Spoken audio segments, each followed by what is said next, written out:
My stepdad sold my $320K cabin for $180K to cover his gambling debts. But when I discovered it was fraud, I sued him and now he has a criminal record. I'm 29 years old. I work as a volunteer in medical clinics in rural areas, and 6 months ago I got a call that basically made me explode in a way I never thought possible. I was in the middle of nowhere, literally, in a tiny mountain village where there wasn't even decent signal, when I managed to connect to the community center Wi-Fi and saw like 15 missed calls from Michael, my stepfather.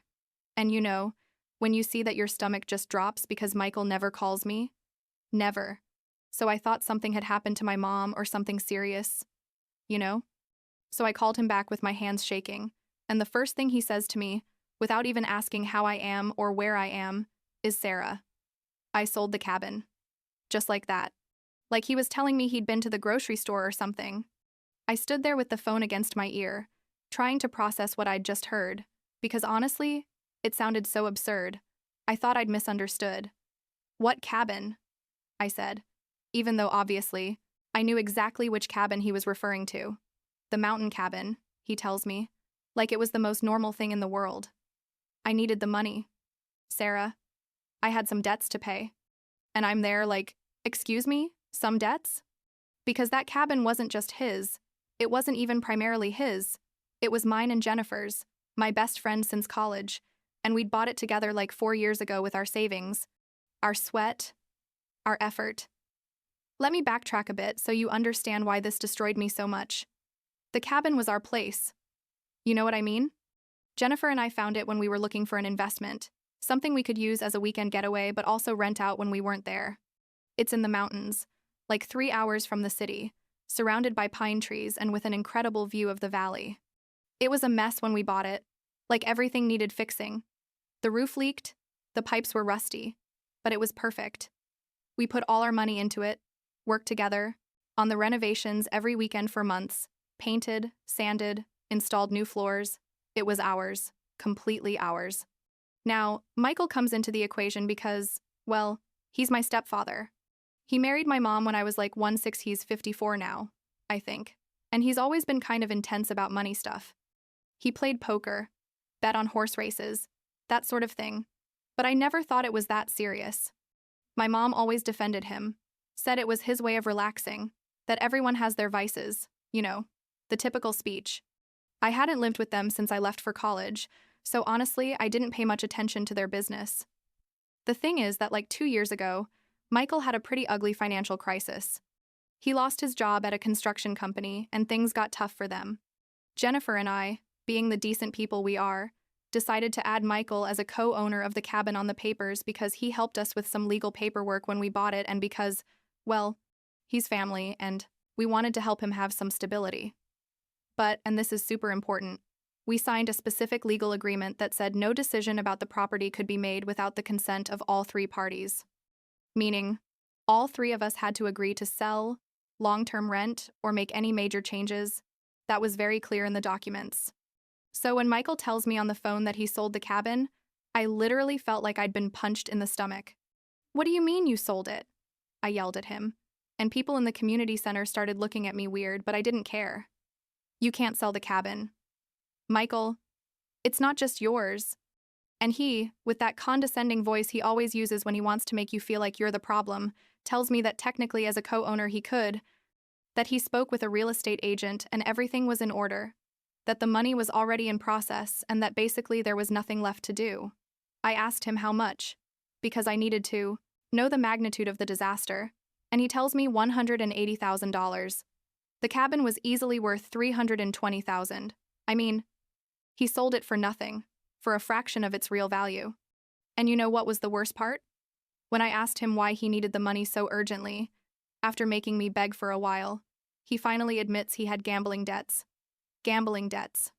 He'd been betting online, at casinos, had taken out loans he couldn't pay, and was basically desperate. And instead of asking us for help, instead of talking to us, he decided to just sell our property without our permission. I hung up the phone because if I kept talking to him, I was going to say things I'd probably regret later. And the first thing I did was call Jennifer. Jennifer, thank God, is a corporate lawyer, so she has that legal brain that I don't have. I told her everything through tears, because by that point I was already crying from rage, literally shaking. And she tells me with that calm that only she can have in a crisis, "Sarah, breathe. This isn't legal. He can't sell without our consent. We have the signed agreement." And I'm like, "Are you sure?" Because Michael sounded so confident, so sure that everything was fine. Jennifer tells me she'd review the documents that same night and not to worry, that we were going to fix this. I spent the next 48 hours in a state of constant panic. I couldn't concentrate on work at the clinic. Patients would talk to me and I'd just be thinking about the cabin, about our furniture there, about the photos we had hanging, about the weekends Jennifer and I had spent there planning our future. That cabin represented so much more than just a property, you know? It was our safe place, our escape, our investment for the future. And Michael just decided that his gambling addiction was more important than all of that. Jennifer called me 2 days later with news. She'd reviewed everything, had contacted a lawyer specialized in real estate, and basically the sale was completely invalid. The co-ownership agreement was super clear. All signatures were necessary for any transaction. Michael had committed fraud, technically, by trying to sell a property he couldn't sell alone. Jennifer had already prepared a cease and desist letter to send to the buyer and the real estate agent, explaining the legal situation. She told me we needed to act fast because even though the sale wasn't valid, untangling the whole process would be more complicated if the money had already changed hands.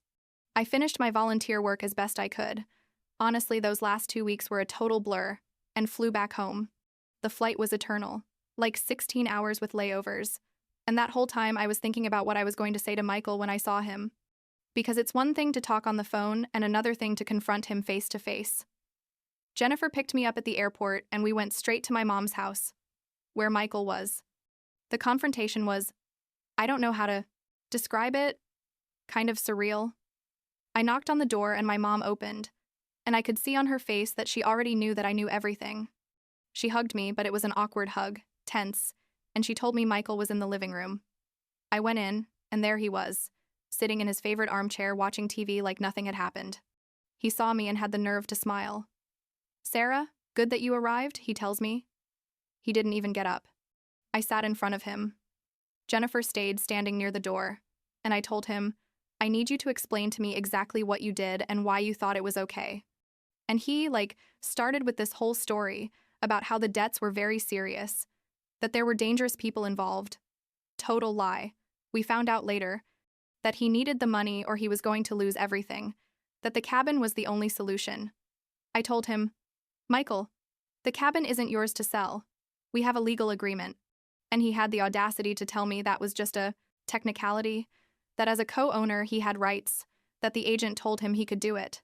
Jennifer intervened at that moment, because I was about to explode, and explained to him very calmly, very professionally, that what he'd done was fraud, that the sale was invalid, and that we were going to take legal action if necessary.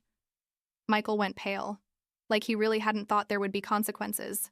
He started stammering excuses, that he didn't know it was that serious, that the agent assured him everything was fine, that he was just desperate. My mom came in at that moment and, surprisingly, didn't defend him. She just sat there with her face in her hands, and I could see she was tired of all this too. The next day, Jennifer and I went to talk to the real estate agent. He was an older guy, like 60 years old, who worked in a small office in the town near the cabin. When we explained the situation to him, he got nervous immediately.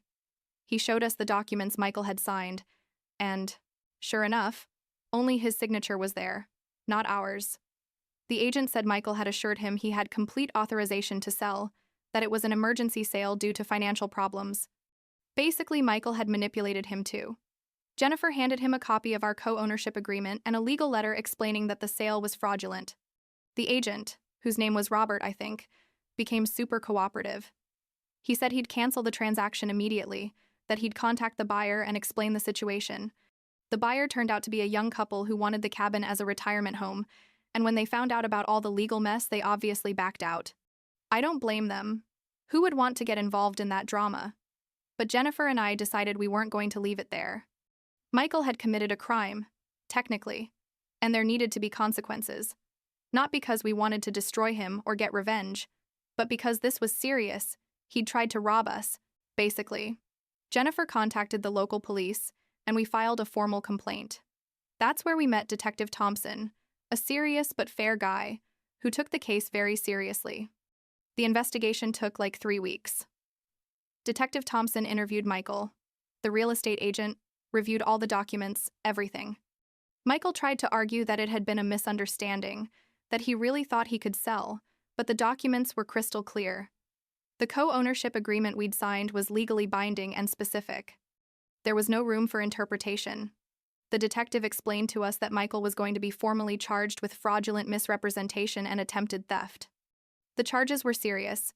He could face prison time if found guilty. And my mom called me during this time, several times, asking me to drop the charges. She said Michael had made a mistake, that he was sorry, that this would destroy his life. And I'm like, I understand he's your husband, Mom, but he tried to rob me. He tried to rob Jennifer. It's not just a mistake. She cried and told me it was too harsh, that family should forgive each other. But the truth is, I was tired of Michael always getting away with everything, of his actions never having real consequences because there was always someone willing to justify him or protect him. The case moved forward. The prosecutor decided to proceed with the charges because the fraud was evident. Michael had to get a lawyer. There were preliminary hearings. All that legal process I never thought I'd experience. Jennifer was with me every step of the way, reminding me why we were doing this, that it wasn't revenge but justice. And honestly, every time I doubted, I thought about that phone call, about his voice so casual telling me he'd sold our cabin, and I remembered that he hadn't shown any remorse until he knew there would be consequences. The transaction was officially voided like 2 months after everything started. The buyer got their money back, the real estate agent was super cooperative throughout the whole process, and the cabin was back completely under our control. Jennifer and I went to see it for the first time after all the drama, and it was emotional. Honestly, we went in and everything was exactly as we'd left it. Our furniture, our things, but it felt different, you know? Like the place had been violated somehow by what Michael tried to do. We sat on the porch with a bottle of wine, watching the sunset over the mountains, and Jennifer told me, "We're never going to let anyone have power over this again. Never again." And she was right. We started the legal process to completely remove Michael from any documents related to the property. It was complicated. We had to hire specialized lawyers, fill out forms, but we finally did it. Now the cabin is officially just Jennifer's and mine. No third parties, no risks. Michael eventually accepted a deal with the prosecutor. He pleaded guilty to the lesser charges in exchange for avoiding prison, but he had to do community service, attend mandatory therapy for his gambling addiction, and he's on probation for 2 years. My mom finally accepted that this needed to happen, that Michael needed to face real consequences. They're still together, which is their decision. But I realize she's tired too, like really exhausted from all of this. My relationship with Michael is obviously broken, probably irreparably. I haven't spoken to him since the last court hearing, like 4 months ago. My mom and I talk occasionally, and I think she understands why I did what I did, even though it still hurts her. Sometimes I wonder if I was too harsh, if I should have handled things differently. But then I remember that what he did wasn't just an impulsive mistake. It was planned, manipulative, and completely conscious. He lied to the real estate agent, falsified information, tried to keep money that didn't belong to him. The cabin is our sanctuary again. Now, Jennifer and I spent the last month fixing it up. We repainted the walls, bought new furniture for the living room, installed a new fireplace. It was like reclaiming it. You know what I mean? Like erasing the negative energy that all this drama had left there. We invited some close friends for a kind of reopening ceremony. We cooked, drank, laughed, and for the first time in months I felt genuine peace. I learned a lot from all this, I guess. I learned that family isn't an excuse for abuse or betrayal, that it's okay to set boundaries even when it hurts, that protecting what's yours doesn't make you a bad person. Jennifer told me recently she was proud of me, of how I handled everything, of not letting Michael get away with it. And that meant a lot, because there were moments during this whole process where I felt horrible, where I thought maybe I was being vindictive or cruel. Last week I was at the cabin alone. Jennifer couldn't come that weekend, and I sat on the porch just like that first time after getting it back. The sun was setting over the mountains. Everything was quiet, and for the first time in a long time, I felt like things were where they should be. The cabin is still ours. that refuge we built together, and no one's going to take it from us. And that, after all the chaos and pain, is enough.